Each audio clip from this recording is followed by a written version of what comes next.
धरती पर एक राजा हुआ, उस राजा का नाम था हिरण्यकश्यप। क्या नाम था? हिरण्य। भगवान की घनघोर तपस्या की, भगवान की ब्रह्मा जी की घनघोर तपस्या के बाद ब्रह्मा जी राजी हुए। ब्रह्मा जी ने कहा मांग हिरण्यकश्यप मांग, जो मांगेगा मिलेगा। हिरण्यकश्यप ने कहा भगवान कुछ ऐसा करो कमाल कि ना तो मनुष्य से मरूं ना पशु से मरूं, ना दिन में मरूं ना रात में मरूं, ना घर के अंदर मरूं ना घर के बाहर मरूं, ना अस्त्र से मरूं ना शस्त्र से मरूं, मैं 12 महीनों में किसी महीने में नहीं मरूं। और ब्रह्मा जी ने कहा तथास्तु। हम अच्छे काम करते हैं, कब मिलेगा भगवान, कब अपने से जवाब मांगेगा? जब मर के ऊपर जाएंगे। ये भी हम सबकी कहानी के मरेंगे, मरने के बाद ऊपर जाएंगे, ऊपर जाने के बाद में बाकायदा हिसाब किताब होगा। चित्रगुप्त हिसाब रख के बैठे हुए हमारा, और चित्रगुप्त से पूछा जाएगा हाँ चित्रगुप्त बताओ भाई क्या है, और पता चला कि इस आदमी ने अपने जीवन में 70 अच्छे काम किए और 6 बुरे काम किए, कि स्वर्ग में भेजा जाए। अप्सराओं का नृत्य देखेगा ये आदमी। और किस जागा भाई साहब 100 तो किए बुरे काम और 3 किए केवल अच्छे काम किए। तेल की कढ़ाई की तरफ भेजा जाए, पकौड़े बनाए जाए, इसके हाथों हाथ गर्मा गर्म। आप नॉर्मली देखेंगे दीपावली है ना अक्टूबर के शुरू में आ जाती है, ज्यादातर बार है ना दीपावली अक्टूबर के शुरू में आएगी। 4 अक्टूबर, 2 अक्टूबर, 5 अक्टूबर है ना। कई बार ये दीपावली थोड़ी पीछे जाती है, जैसे इस बार 20 अक्टूबर है, कई बार वो 22-24 अक्टूबर होगी, कई बार वो नवंबर के आसपास, नवंबर तक चली जाएगी है ना। 2 नवंबर, 4 नवंबर ऐसे भी दीपावली आ जाती है। आप रक्षाबंधन नॉर्मली आप नोटिस करेंगे रक्षाबंधन जो आते हैं वो आती है अगस्त के शुरू में, 2 अगस्त, 4 अगस्त। मेरी 31 जुलाई को रक्षाबंधन देखी हुई है, 31 जुलाई को रक्षाबंधन थी है ना, अभी पिछले 10 साल के अंदर, ज्यादा पुरानी बात नहीं। पर कई बार रक्षाबंधन 15 अगस्त के बाद आती है, 18 अगस्त, 20 अगस्त, 22 अगस्त ऐसे भी रक्षाबंधन आती है। होली सामान्यतः जो है वो मार्च के शुरू में आएगी, 2 मार्च। मेरी 29 फरवरी को देखी हुई कि इतनी नजदीक चली गई थी। पर कई बार होली इधर खिसकती है 22 मार्च, 24 मार्च। जब ये पीछे की तरफ खिसकती है ना, उस साल अधिक मास होता है। उस साल क्या होता है? अधिक मास होता है। इसका मतलब प्रत्येक तीसरे साल वो उधर जाएगी, बाकी तो नॉर्मल अपने जहां पर है वहां पे रहेगी। यदि ऐसा ना होता तो क्या होता? देखो, यदि हम 1 महीना ना जोड़ते ही तो ये होता कि दीपावली अक्टूबर में आती है, 3 साल बाद दीपावली नवंबर में आती, क्योंकि 1 महीने का गैप आता। अगले 3 साल बाद में दीपावली दिसंबर में आती, अगले 3 साल बाद दीपावली जनवरी में आती, अगले 3 साल बाद दीपावली फरवरी में आती। इससे फर्क ये पड़ता कि त्योहारों की सीजन चेंज हो जाते। फिर हम एक दिन जून के अंदर दीपावली मना रहे होते, मज गर्मी में पटाखे फोड़ के ग्लोबल वार्मिंग और बढ़ा रहे होते, और इससे तो कुछ भी नहीं होता। होता तब जब दिसंबर की किसी कड़कती हुई ठंड में हम रजाई उड़ के सो रहे होते और कोई आके बाल्टी डाल के कहता बुरा ना मानो, और हम कहते मानेंगे भाई बुरा, ठंड लगी है यार। तो ये सीजन ना चेंज हो जाए, ऋतु ना चेंज हो जाए, इसलिए हमने कहा कि प्रत्येक तीसरे वर्ष क्या होगा, 1 महीना एक्स्ट्रा होगा, और उसको हम क्या बोल देते हैं? अधिक मास।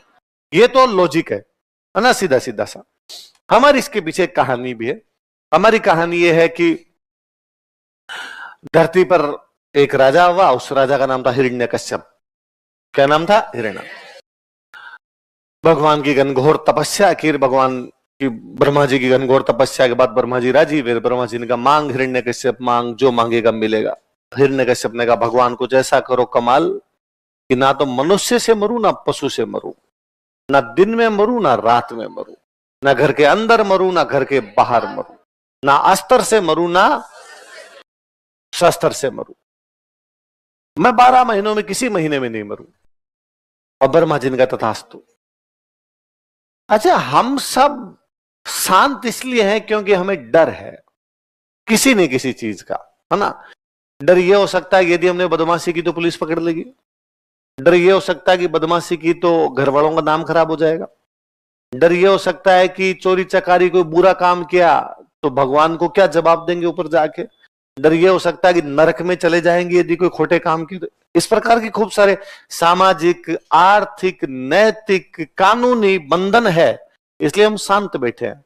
वरना साधारणतः प्रत्येक मनुष्य बदमाश है, वो नंगा होकर नाचना चाहता है, नहीं नाच पा रहा क्योंकि उस पर कोई ना कोई दबाव है, तो लगता है ना ऐसा कर नहीं पाऊंगा। अच्छा, हम सब अच्छे काम इसलिए करते हैं क्योंकि हमें पता है कि यदि बुरे काम किए तो भगवान को जवाब देने पड़ेंगे। यहां पुलिस को जवाब देना पड़ेगा और ऊपर जाके भगवान को। और भगवान वाली थियरी अपनी इतनी मजबूत है कि यदि और कोई ना भी देखे तो वो तो देख रहा है ना। कई बार कोई कहते हैं भाई साहब उसने वो काम किया और उसके कुछ ही नहीं हुआ, तो कोई गांव वाला नॉर्मल कहता है ऊपर वालों सब देखा है, एक ना एक दिन तो सबका हिसाब होगा। उसकी लाठी में आवाज भी होती नहीं है, वो चला देगा एक दिन लाठी। तो हम अच्छे काम करते हैं। कब मिलेगा भगवान, कब अपने से जवाब मांगेगा? जब मर के ऊपर जाएंगे। ये भी हम सबकी कहानी के मरेंगे, मरने के बाद ऊपर जाएंगे, ऊपर जाने के बाद में बाकायदा हिसाब किताब होगा। चित्रगुप्त हिसाब रख के बैठे हुए हमारा, और चित्रगुप्त से पूछा जाएगा हाँ चित्रगुप्त बताओ भाई क्या है। और पता चला कि इस आदमी ने अपने जीवन में 70 अच्छे काम किए और 6 बुरे काम किए, स्वर्ग में भेजा जाए। अप्सराओं का नृत्य देखेगा ये आदमी। और किस जागा भाई साहब 100 तो किए बुरे काम और 3 किए केवल अच्छे काम किए, तेल की कढ़ाई की तरफ भेजा जाए, पकौड़े बनाए जाए, इसके हाथों हाथ गर्मा गर्म। स्वर्ग नरक के उदाहरण आपने यही है। इसलिए हम अच्छे काम करते हैं। नहीं नहीं यार, अपने को नरक में नहीं जाना, अपने कहां जाना है? स्वर्ग में जा। पर कब जाएंगे हम स्वर्ग और नरक में? मरने के बाद। आज भी हमारी कहावत है कि मरिया बिना तो स्वर्ग ही को नहीं। जब तक नहीं मरेंगे तब तक तो स्वर्ग भी नहीं। पर यदि कोई आदमी मरे ना, यदि आदमी मरे नहीं तो फिर वो स्वर्ग नरक में भी जाएगा नहीं? नहीं जाएगा तो भगवान को जवाब भी देने। जब हिरण्यकश्यप को ये पता ही चल गया तू मरेगा ही नहीं, तो उसने भगवान को मानना ही बंद कर दिया। जब उसको ये कह दिया गया तू मर ही नहीं सकता, 12 महीनों में कभी नहीं मर सकता, ना मनुष्य से, ना पशु से, ना घर के अंदर, ना घर के बाहर, ना रात में, ना दिन में, ना अस्त्र से, ना शस्त्र से। तो उसने कहा भाई साहब ठीक है, और उसने ऑर्डर जारी किया, भाई साहब आज के बाद यदि किसी ने भगवान का नाम लिया ना तो मैं उल्टे लटकाऊंगा सबको। और लोगों का डर भगवान से, क्या तुझे भगवान से डर नहीं लगता? हिरण्यकश्यप ने कहा हा हा हा, क्या कर लेगा तुम्हारा भगवान? ऊपर जाके एक दिन सबको जवाब देना। उसने कौन जाएगा? मैं तो जाऊंगा नहीं, तुम सब जाओगे जाके जवाब देना। पर चमत्कार को नमस्कार है जी, उसी हिरण्यकश्यप के घर में पैदा हुआ प्रहलाद, सुबह शाम बैठ के विष्णु विष्णु विष्णु करे। और हिरण्यकश्यप ने कहा दिए तड़ा अंधेरा, अपने ऑर्डर जारी किया, कोई नाम नहीं लेकर अपने घर में नाम लिया जा रहा है। और आप सब जानते हैं कि प्रहलाद को अनेक प्रकार से, अलग अलग प्रकार से कष्ट दिए गए, लेकिन प्रहलाद ने नाम लेना बंद ही। और वो डेली चित्कार लगाए, हे भगवान बचाओ, हे भगवान बचाओ। एक दिन भगवान विष्णु ने पूछा अपने आसपास वालों से, अरे भाई साहब ये कौन है जो डेली चिल्लाता रहता है कि आपका भक्त है प्रहलाद? क्यों? इसका पिता जो है राजा हिरण्यकश्यप है, उसे परेशान करता है। क्यों? क्योंकि आपका नाम लेता है। और भगवान विष्णु का इसमें क्या बड़ी बात है? मेरे नाम लेने में क्या बड़ी बात है? दुनिया में सब लोग मेरा नाम लेते हैं। सर सॉरी, हम आपको बताना चाहते थे कई दिनों से, पर अब अपनी कोचिंग में एक एडमिशन है प्रहलाद, है ना? बाकी अपना नाम कोई भी लेता। क्या बात करते? क्यों हिरण्यकश्यप ने सबके बंद करवा दिए? क्यों हिरण्यकश्यप को डर नहीं लगता कि एक दिन ऊपर आके मेरे को जवाब नहीं देने पड़ेंगे कि साहब वो ऊपर आएगा ही नहीं? क्यों? क्या वो मरेगा नहीं? कि नाम मरेगा नहीं? कैसे? कि उसको वरदान मिल गया। किस बात का? कि 12 महीनों में कभी नहीं मरेगा, ना अस्त्र से, ना शस्त्र से, ना घर के अंदर, ना घर के बाहर, ना मनुष्य से, ना पशु से, ना दिन में, ना रात। ऐसा वरदान किसने दे दिया? वर्मा दिन का सॉरी ब्रो।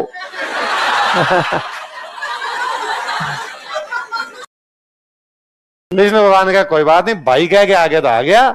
क्या क्या कहा बताओ, आप तो बताओ क्या कहा? कि 12 महीनों में 1 महीने में भी नहीं मरेगा। इस बार महीने 13 होंगे, इस बार महीने अधिक मास होगा इस बार। भगवान है साहब, भगवान की मर्जी है, किसकी जो करे वैसे करे।